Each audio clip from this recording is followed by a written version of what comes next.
इतना बड़ा कोई प्रॉब्लम नहीं है। इरफान मलिक साहब, आपकी तरफ मैं आऊंगी। आप मुझे बताइए, बिकॉज मैं बार बार जब हम हुकूमत से राब्ता करते हैं वो कहते हैं जी नेशनल सिक्योरिटी इश्यूज हैं, जो हमने कंटेंट को रेगुलेट करना है।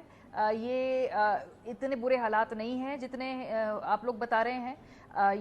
पीटीए के नुमाइंदे आए, उन्होंने आकर पार्लियामेंट्री कमेटी में बोला कि हमें तो किसी ने शिकायत ही नहीं की कि इंटरनेट ठीक नहीं चल रहा है। तो ये आप क्यों शिकायत कर रहे हैं? आपका इंटरनेट में प्रॉब्लम क्या आ रही है? क्या क्या आपकी एक्टिविटीज हैं जो डायरेक्टली इफेक्ट हो रही हैं इससे? और सबसे पहले बताइए कि जो आपका प्लेटफॉर्म है उसमें कितने लोगों को आप रोजगार देते हैं और ये कितने लोग मुतासिर हो रहे हैं बराह रास्त इस बंदिश से?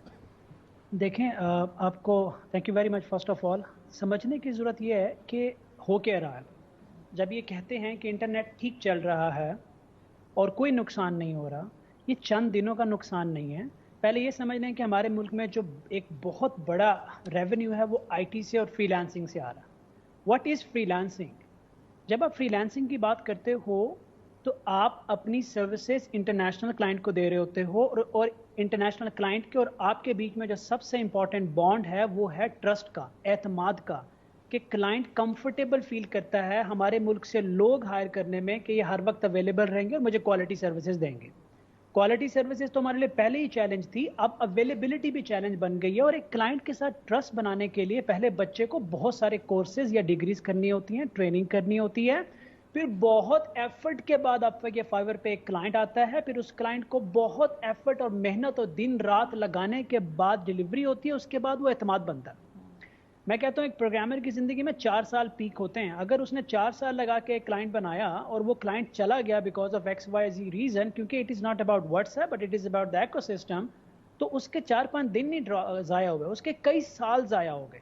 अगर 10 बच्चे बेरोजगार हुए हैं तो ये ज़रूरी नहीं कि वो 10 के 10 अपने पाँव पे खड़े हो जाएंगे। खड़े तो वो होंगे ना जो जिनके अंदर विल पावर है, लेकिन बहुत से लोग ऐसे हैं जो शायद कभी खड़े ना हो पाएँ। सो द थिंग इज कि ये जो चीज़ चल रही है ये ओवरऑल प्रॉब्लम क्रिएट कर रही है, और उस प्रॉब्लम में ऐड आप इस स्टेटमेंट ने कर दिया है। जिन्होंने भी ये स्टेटमेंट दिया, कुछ चैनल्स पे मैंने देखी है कि कुछ नहीं हुआ। मेरे लोगों ने मुझे स्क्रीनशॉट भेजे हैं कि क्लाइंट को हमने कहा कि सर आपका काम डिले हुआ क्योंकि हमारे मुल्क में इंटरनेट का इशू है, और उस क्लाइंट ने उस चैनल या उन न्यूज़ से स्क्रीनशॉट लेके हमें भेज दिया। अब हम अपनी क्रेडिबिलिटी खो बैठे, जबकि इंटरनेशनल जो मीडिया है वो कुछ और रिपोर्ट कर रहा है। तो इसका एक छोटा सा सोल्यूशन है जिसको करने में कोई हर्ज नहीं है कि गवर्नमेंट जो है एक प्रेस रिलीज दे सकती है, एक सर्टिफिकेट दे सकती है, कुछ कर सकती है कि हम क्या कर रहे हैं, कब शुरू होगा, कब ठीक होगा, ताकि हर फ्रीलांसर के पास एक बेंचमार्क हो टू शो कि वो क्लाइंट को बता सके कि वो क्या कर रहा है। लेकिन अभी तो किसी को पता ही नहीं है हो क्या रहा है। मैं 150 लोगों की कंपनी रन करता हूं और हम लोग व्हाट्सएप पे कम्युनिकेट करते हैं, और उसके ऊपर बहुत सारे क्लाइंट व्हाट्सएप पे कम्युनिकेट करते हैं। फिर उन क्लाइंट्स की फर्दर टीम्स हैं। क्या हम ओवरनाइट पूरा इंफ्रास्ट्रक्चर व्हाट्सएप से हटा के किसी और चैनल पे ले जाएं? अगर ये बात करें व्हाट्सएप की, बात सिर्फ व्हाट्सएप की नहीं है। जब आप फाइबर को एक्सेस करते हो और हर बंदा वीपीएन लगा के एक्सेस कर रहा है, अपवर्क को हर बंदा वीपीएन लगा के एक्सेस करेगा अगर, तो जब वीपीएन यूज होता है तो आप वैसे ही फ्लैग हो जाते हो अगर आप बार बार कंसिस्टेंटली अपना आईपी चेंज करते हो। तो ये नुकसान चंद दिनों का नहीं, आने वाले चंद सालों के लिए डैमेज हो गया है। ओवरऑल अगर आप कैलकुलेट करें 300 मिलियन का लॉस हुआ है, और 300 million is just tip of the iceberg. Firewall ठीक होती जाएगी लेकिन इसके इफेक्ट आगे आते जाएंगे। It's not the end, it's the beginning. क्या इफेक्ट आएंगे? Because generally we want to know कि अभी तो हम सब एज ए रेगुलर यूजर है ना, हमारा तो उससे रोजगार मुंसलिक नहीं है। हम जो ये लैग देख रहे हैं, ये जो डिलेज देख रहे हैं, हमारे लिए ये एक फ्रस्ट्रेटिंग बात है। लेकिन फ्यूचरिस्टिक इफेक्ट क्या है, वो क्या एक्सपेक्ट करें? मैं आपको क्लियर करता हूँ। हमने ये जो टेक्नोलॉजी लगाई है चाइना से लेके, चाइना ने ओवरनाइट या in few days and few weeks में नहीं बनाई, कई सालों में बनाई, डेकेड्स में, राइट?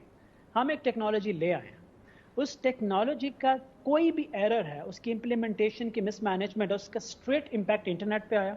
इंटरनेट ने आके जब इशू क्रिएट किया तो क्लाइंट और यूजर का ट्रस्ट डिसरप्ट हुआ। आप मुझे बताएं, जो क्लाइंट नुकसान बर्दाश्त करके यहां से जा रहा है, क्या वो वापिस आएगा? वो वापिस कभी नहीं आएगा। और जो बच्चा नया क्लाइंट ढूंढने जाएगा, क्या वो उस क्लाइंट को रिटेन कर पाएगा? हर बच्चा नहीं कर पाएगा। और मैं सवाल पूछता हूं, और मुझे ये डर है, मैं अपनी सिर्फ एज ए टेक्निकल पर्सन मैं एक अपनी एप्रीहेंशन शेयर कर रहा हूं कि कौन ये बात कह सकता है कि फायरवॉल की जो मिसमैनेजमेंट अब हो रही है आगे नहीं होगी।